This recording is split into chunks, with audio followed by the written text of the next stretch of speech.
Dulu masih duduk di bangku sekolah, belum memahami tentang teori Handayani yang logonya sering kita lihat terpampang di media-media pendidikan. Salah satu semboyan yang dicetuskan oleh Bapak Pendidikan Ki Hajar Dewantara itu yang dijadikan pemahaman pemikiran konsep mendidik guru-guru kita dahulu kepada kita. Saat ini sebagai pengajar pun bahkan belum sepenuhnya memahami hal tersebut. Setelah bersama guru-guru hebat dalam program pendidikan Guru Penggerak Angkatan ke-7 telah menggali informasi, bukan hanya itu. Bagaimana pendidikan menurut Ki Hajar Dewantara, izinkan untuk presentasi hasil dari materi-materi yang telah dipelajari di modul 1.1. Selamat menyimak.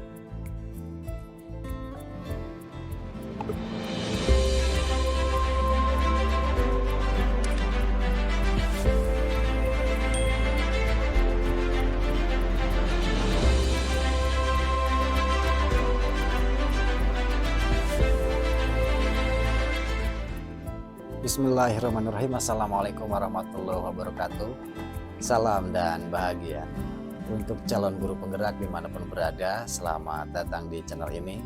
Dan untuk Bapak Ibu guru dimanapun berada, selamat menyimak. Izinkan saya untuk menyampaikan hasil dari pembelajaran bersama guru-guru hebat untuk modul 1.1. Saat ini saya akan sampaikan modul 1.1.A.8 tentang koneksi antar materi mengenai kesimpulan dan refleksi modul.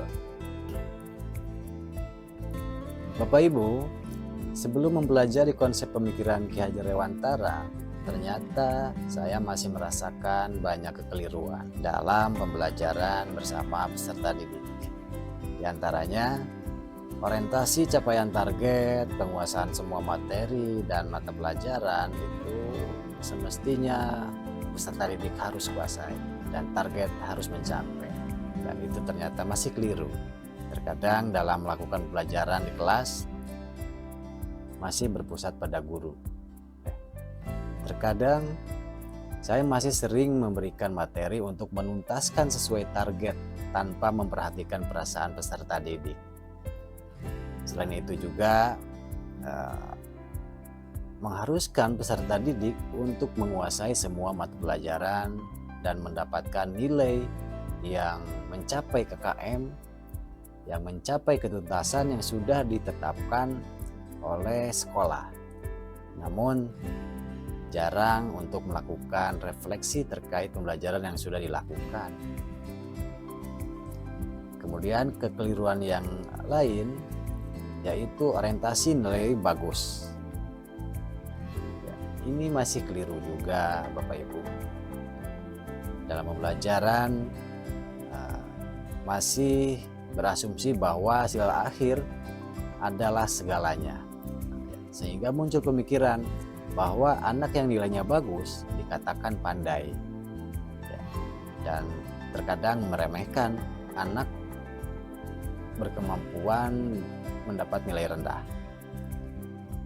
Hal ini juga membuat siswa tertekan karena harus mendapat nilai akhir yang bagus, dan kepercayaan dirinya pun hilang.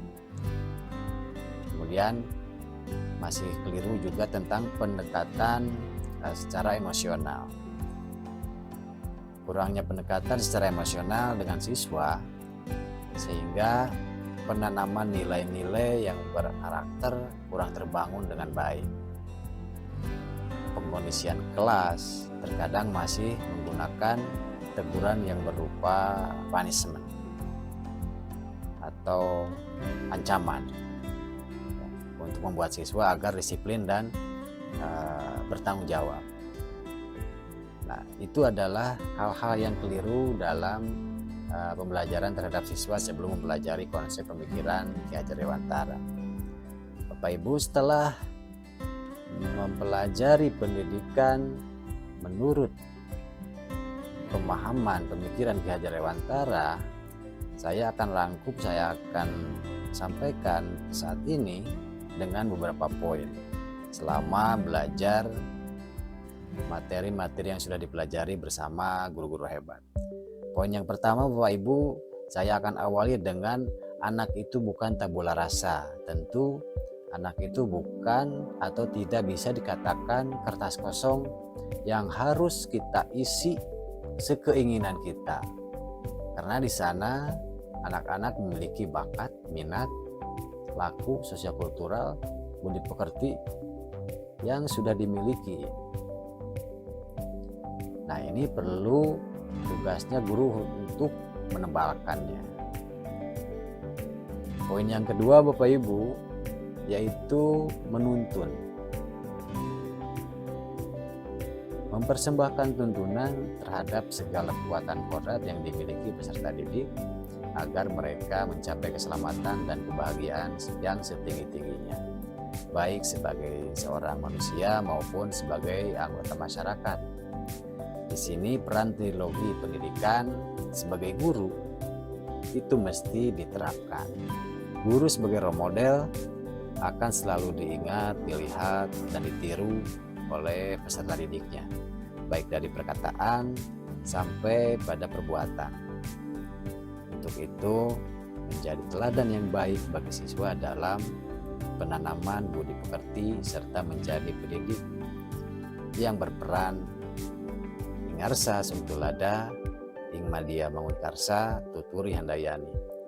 Kita di depan memberikan contoh teladan, di tengah membangun semangat, di belakang memberikan dorongan dan arahan.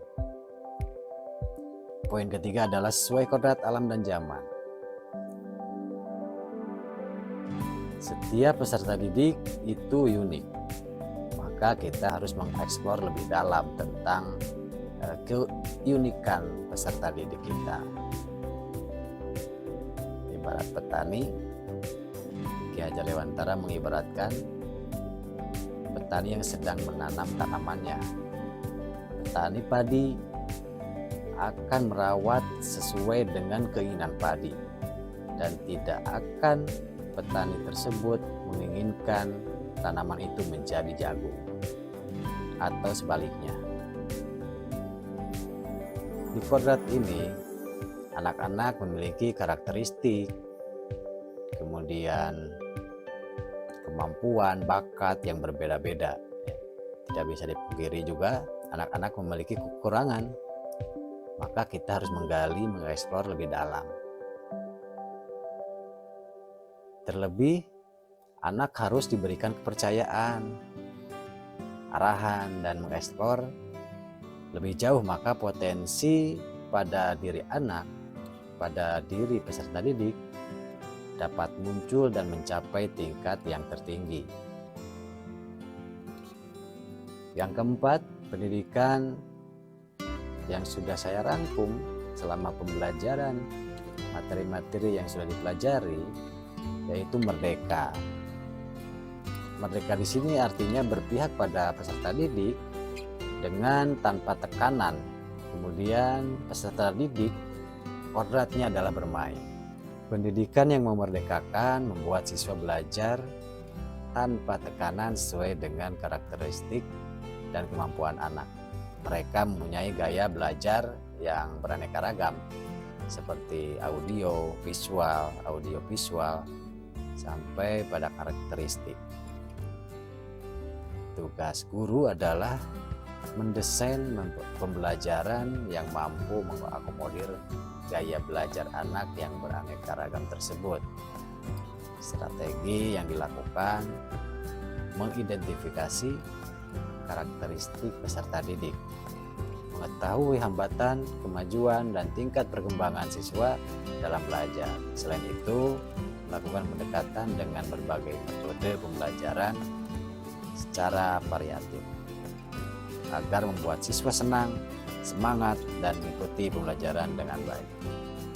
Kemudian kaitannya tentang penerapan untuk mewujudkan pendidikan Ki Hajar Dewantara, kita sebagai guru yang kaitannya individu akan berusaha menjadi teladan, baik itu dalam perkataan atau perbuatan, melakukan pendekatan emosional terhadap siswa, melakukan pembiasaan pendidikan berkarakter berkelanjutan, merancang pembelajaran yang berpusat pada peserta didik yang menyenangkan, memfasilitasi peserta didik dalam mengembangkan potensi dan kreativitasnya sesuai bakat dan minat, selalu meningkatkan potensi, diklat, dan sejenisnya.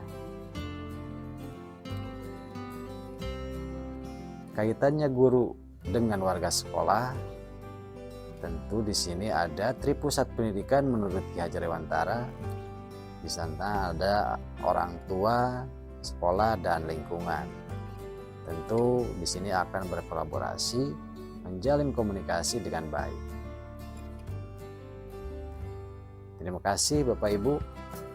Sekian untuk materi modul 1.1 yang sudah dipelajari bersama guru-guru hebat.